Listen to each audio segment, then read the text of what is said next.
Hi everyone. The InCites benchmarking analytics tool harnesses the power of 35 years of Web of Science data and provides a resource so that institutions or funders or anyone really can use that citation data to benchmark research performance.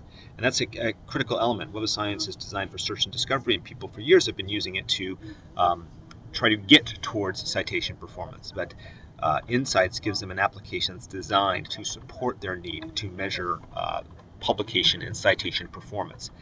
It also creates a level playing field so that users don't have to create their own landscape. They can actually create their own subsets of data, but they don't have to build up the data environment from scratch anytime they need to do an analysis.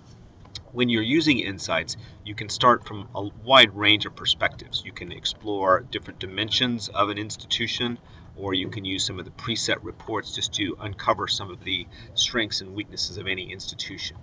Now, a typical user would perhaps start using InCites and viewing the data from the organization level. And that's, again, one of the very powerful ways that InCites supports this use case.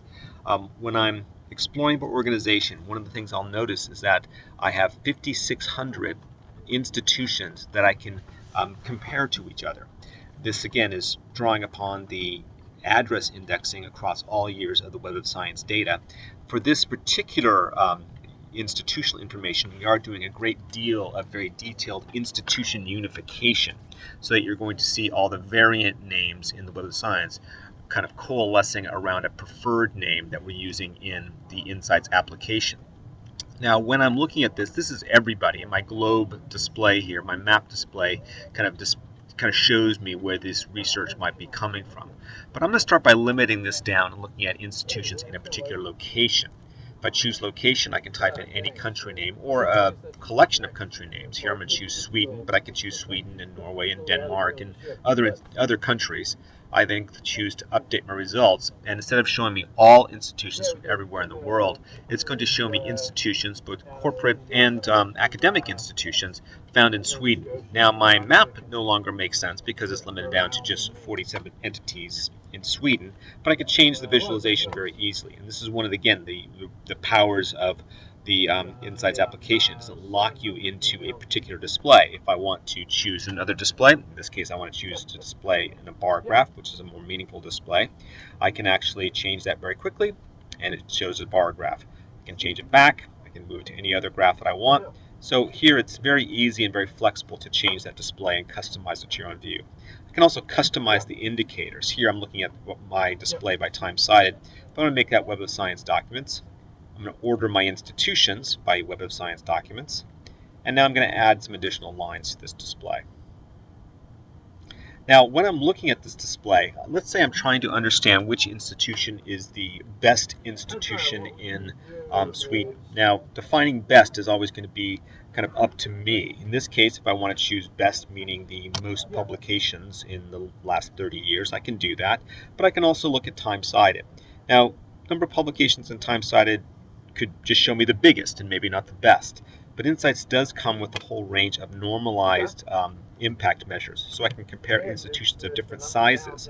Here, if I choose to sort these by normalized impact factor, I can see a category normalized impact factor. I can see that an institution, the Stockholm School of Economics, has fewer publications, fewer citations, but their impact versus the categories where they're publishing is the highest in Sweden. So it allows me to analyze and compare institutions with different expertises and different kind of output levels. Not as many documents, but very high-performing documents. Again, when a user is using InCites, they can decide what story to tell. In this case, the normalized citation impact tells a better story for this institution. But InCites comes with a whole range of indicators that they can choose from to really define how they want to describe their institution. They want to talk about citation impact, or the number of international collaborations, or the percent of documents performing at the top of their field. You can choose those indicators and they'll be displayed. I can then sort and display those indicators in any of my visualizations. So here, my display now, again, by Web of Science documents. I have all of the my visualization kind of curated and crafted for myself. So now what I can do is save that visualization.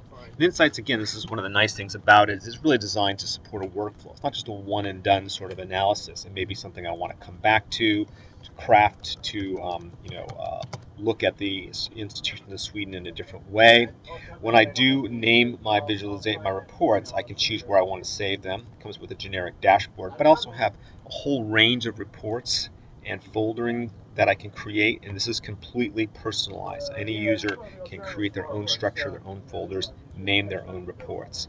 I'm just going to save this to my starting dashboard, click create, and this visualization and the underlying logic I use to create that visualization is saved to my dashboard. Now the dashboard is a really nice feature. Here on my dashboard I can see all the reports that I've saved over time. So any visualization I've created, any logic I've used to build up a visualization, it's all stored here on my dashboard. And that's a nice idea. So I can go back here and view the things I've created in the past and understand what these views are trying to tell me. The dashboard is customizable. If I want to edit the dashboard, I can then move things around to create new visualizations, move things up to the top. Once I have the dashboard looking exactly like I want to, I can click done. Dashboards can also be shared. So here I can choose to share, put in an email address, and I'll send a picture of this dashboard to another InCites user. But also, if that other user has access to InCites, they're going to get a live dashboard, meaning they're going to be able to open it up and drill down to all the underlying reports just like I can.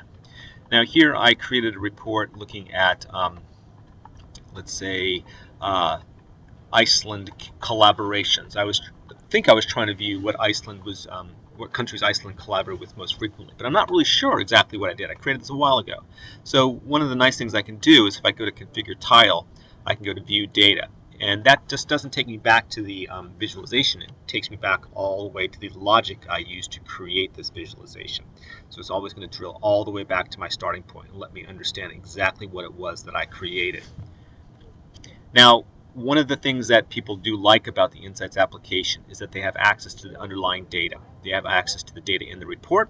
So here I have all of these countries that have collaborated with Iceland, and I have all their metrics associated with their collaborations. So I can choose to export this. I can export up to 5,000 lines of any report. In this case, I'll export 170, and it exports directly as a CSV file, so I have access to the underlying data. I have access to the article level data as well. You'll notice here when I'm viewing these reports, the numbers of articles are highlighted. So if I click on that link, it's going to bring up a source article listing display, and I'm going to see all of the records that are included in that count. With each of these items, I also have the performance metrics for each article, so I can see the normalized citation performance for each item included in that report. This can also be exported. In this case, I can export up to 5,000 documents, so I'll export 2,600. Click export. This can export 2,600 lines of this particular display. All the underlying data will be available to me, and I can work with it in Excel at any time I want. And again, that's one of the very powerful features of the InCites application, is that each user has access to all the underlying data. It just really helps create trust in the user. If they can drill down to what it was used to produce that report, they're going to trust the data behind that report. So I've created some reports. I've created a visualization on my dashboard. Now, one of the things that people have really appreciated with InCites is the close relationship with the Web of Science. If they can use the Web of Science to find items, they know that they're going to be able to analyze those items in the Web of Science. But one of the things that's even become an enhanced connection between the Web of Science and InCites is the ability to do searches in the Web of Science and send those search results directly to InCites for analysis. So here I'm going to do a search looking at the topic of graphene. So it's a broad topic, very multidisciplinary topic, and I want to look at recent research in that field. So let's look at stuff in the last 5 years, any research in graphene. I do a search, and it brings me up a set of search results. And I can see that these search results are spread across a wide range of topics. So I can use some of these topics. Let's say I'm very interested in nanoscience and nanotechnology and material science. So I can choose those categories and refine. Now I'm down to that topic as reflected in a particular range of categories. So it gives me 24,000 records. Now this set of results is personal. I can create it on the fly on an ad hoc basis doing any topic search. Once I've done a search and I'm presented with a set of search results, I have the ability to, sort these results in the Web of Science application, but one of the things I can do is save this set of results directly to InCites as a customized set of data for analysis. When I choose Save to InCites, I'll need to be signed in, but it will pop up an element that lets me create this data set in InCites. I can give it a name, click Save, and it's going to send those 24,165 records directly over to InCites, and I'll be able to analyze them. Usually takes a few seconds, but as soon as they're sent, I'll be able to go live into my InCites account and then run an analysis just looking at those records. So send them over there, clicks Done. When I go back to InCites and I go back to my analytics page, let's say now I want to look at the people who have published research in that field of graphene. I can go to my people report. The strength of the people report is it includes all of the authors indexed in the Web of Science over the last 35 years. So there's going to be about 30 million names that I can deal with. That's across the entire InCites data set. Now I chose to create a subset and looking just at graphene. So there it is. It's my customized data set and it's available for any analysis. So when I choose graphene, now it's not going to look at the 30 million researchers who have published any paper in any topic in the Web of Science. It's going to drill down and look at the 76,000 people who have published any of that research in graphene.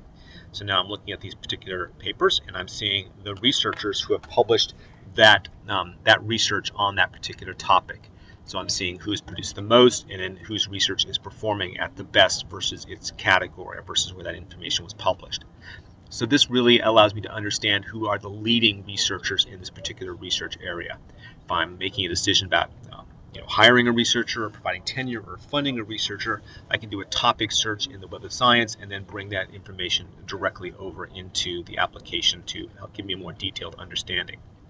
There's been a lot of new enhancements to InCites. The InCites application changes bi-monthly. We update the data every 2 months, and there's a lot of new releases. And one of the more popular releases that we've added is a funder filter. So I can actually define here, which, what